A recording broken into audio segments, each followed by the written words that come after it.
இந்தியாவில் 500 ரூபாய் நோட்டை மத்திய அரசு ரத்து செய்யப் போவதாக கடந்த மாதம் திடீரென ஒரு செய்தி பரவியது. நாட்டில் டிஜிட்டல் பண பரிவர்த்தனையை ஊக்குவிக்கும் வகையில் இந்த நடவடிக்கை மேற்கொள்ளப்பட உள்ளதால், இது தொடர்பாக வங்கிகளின் ஏடிஎம்களில் மாற்றம் செய்ய உத்தரவிடப்பட்டுள்ளதாக அந்த செய்திகள் பரவின. இப்படி ஒரு தகவல் பரவ காரணம், மக்களிடம் 100 ரூபாய் மற்றும் 200 ரூபாய் பணப்புழக்கத்தை அதிகரிக்க வேண்டும் என்பதால், ஏடிஎம்களில் 100 ரூபாய், 200 ரூபாய் நோட்டுகளின் இருப்பை கூட்ட வேண்டும் என்று ரிசர்வ் வங்கி அறிவுரை வழங்கியிருந்தது. உடனே மத்திய அரசு 500 ரூபாய் நோட்டை ரத்து செய்யப் போகிறது என்று சோஷியல் மீடியாவில் பரவத் தொடங்கிவிட்டது. ஆனால் இதனை மறுத்து உடனடியாக ரிசர்வ் வங்கி விளக்கம் ஒன்றை தந்திருந்தது. அதில் 500 ரூபாய் நோட்டுக்கான டெண்டர் சட்டப்பூர்வமானதாகவே உள்ளது.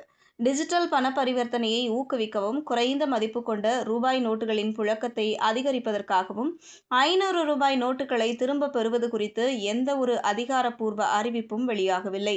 500 ரூபாய் நோட்டு தொடர்ந்து நடைமுறையில் இருக்கும் என்பதால் தாராளமாக பயன்படுத்தலாம் என்று தெரிவித்து, நிலவி வந்த வதந்திக்கும் முற்றுப்புள்ளி வைத்திருந்தது.